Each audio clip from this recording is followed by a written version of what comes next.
আমার 50 পেরোনো স্ত্রী যখন আমার কাছে ডিভোর্স চাইলো, আমি অবাক হলাম না। কৌতুক করে বললাম, প্রেমে পড়েছো নাকি? ওর হাতের কাছে টিভির রিমোট ছিল, তাই ছুঁড়ে মেরে বলল, ইয়ার্কি মারার জায়গা পাও না? তুমি আর তোমার ছেলে কোনো ব্যাপারেই সিরিয়াস হও না। টিভিতে নিউজ চলছিল, প্রত্যুত্তর না করে সেদিকে মনোযোগী হলাম। একজন পুরুষের জন্য চোখ কান খোলা রেখে জিহবাতে যত সম্ভব লাগাম টেনে স্ত্রীর চাওয়া পাওয়া বুঝে না বোঝার ভান করার নামই হচ্ছে সংসার।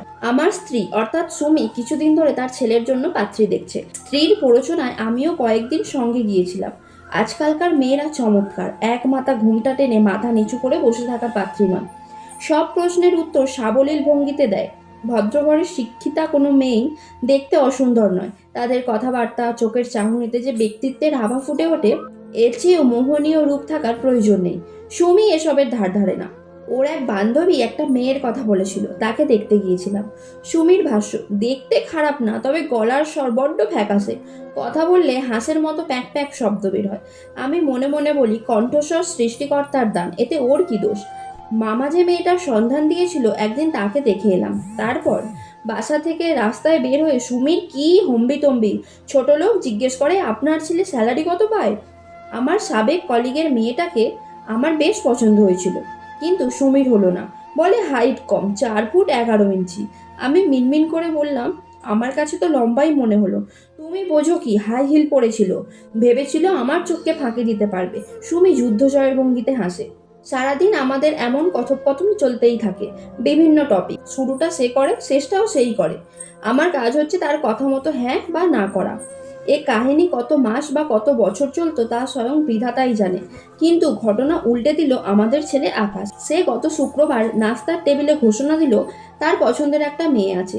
সুমি পরোটা ভাজা রেখে দৌড়ে এলো। কি বলছিস? মেয়ের নাম কি? কি করে? বৃষ্টি, আমার ক্লাসমেট। এইচএসসির পর কন্ট্যাক্ট ছিল না, ফেসবুকে আবার পরিচয় হয়, কথাবার্তা বলে আমার ভালো লেগেছে। ও এখন একটা কলেজে পড়ায়। মেয়েটা তোর সাথে পড়তো মানে কি? এখনো বিয়ে হয়নি কেন? সুমির চোখ তো কপালে উঠল। আকাশ না শোনার ভান করে বলল, মা আর একটা পরোটা ভেজে দাও, তেল কম দিও প্লিজ। শুরু হলো সুমির কান্নাকাটি। কথা শোনানোর জন্য ছেলেকে পায় না। পেনশন নেবার পর সকাল বিকাল 2 ঘন্টা হাঁটার বাইরে আমার আর কোনো কাজই ছিল না। অতএব ছেলের উপর যত ক্ষোভ আমার উপর এসে পড়ে। ছেলের বয়স 25, সে হিসাবে মেয়ের বয়সও 24-25 হবার কথা। ছেলে একটা বুড়িকে পছন্দ করে এসেছে। সেদিন আর সহ্য করতে না পেরে বললাম, কাউকে দেখে এভাবে মন্তব্য করা ঠিক না। সুমি খেকিয়ে বলল, কি বললে? চাঁদ বদনখানি দেখি একবার। আমার বিয়ের সময় বয়স ছিল 21। এ নিয়ে তোমার আত্মীয় স্বজনের কাছে কম কথা শুনতে হয়নি আমাকে।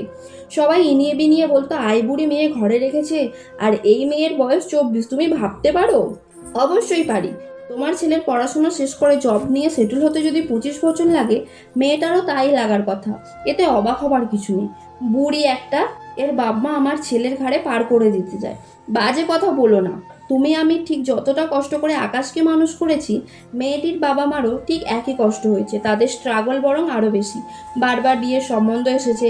তোমার আমার মতো কিছু আত্মীয় স্বজন মেয়ের বিয়ের বয়স পার হয়ে যাচ্ছে বলে চেঁচিয়েছে। তারপরও মেয়েকে নিজের পায়ে দাঁড় করাতে পিছপা হয়নি তারা। Hats off. কি বললে? আমার মতো মানে কি?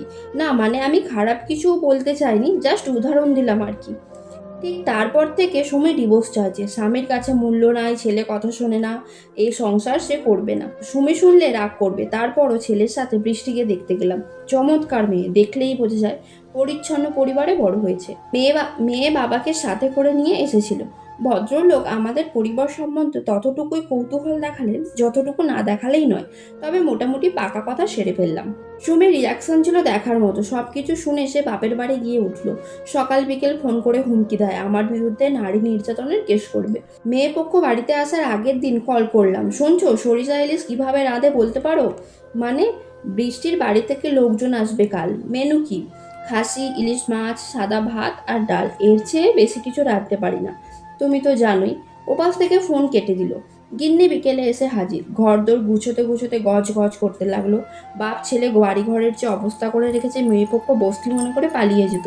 নেহাত মান সম্মানের ব্যাপার, তাই আমি ফিরেছি, না হলে আমি কখনোই ফিরতাম না। ভালোই ভালোই বিয়েটা হয়ে গেল। সুমি দরজায় বন্ধ করে কান্নাকাটি করছে।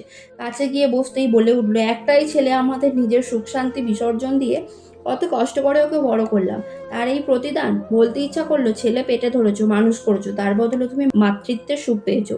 এর চেয়ে বেশি আশা করাটা অন্যায়। একটা বয়সের পর সন্তানদের নিজেদের একটা করে জগৎ সৃষ্টি হয়। সেই জগৎ দূর থেকে দেখে বাবা মা অনুভব করতে পারে শুধু, কিন্তু প্রবেশ দৃষ্টিকটু। বলতে চাইলেও বলতে পারলাম না। মাতৃত্ব আর পিতৃত্ব এক জিনিস না। মায়েদের আবেগ হয় বাঁধনহারা। সন্তানের শত ভালোর মাঝেও হাজারটা ত্রুটি চোখে পড়ে। উঠে পড়লাম, বাইরে সুন্দর হাওয়া দিচ্ছে, একটু খোলা আকাশের নিচে একা একা হাঁটবো। সুমিকে নিয়ে আমার আর কিছু করার নেই। শুধু মনে মনে প্রার্থনা করলাম, ছেলের বউয়ের সাথে ছেলের মায়ের সম্পর্ক যেন সুন্দর হয়।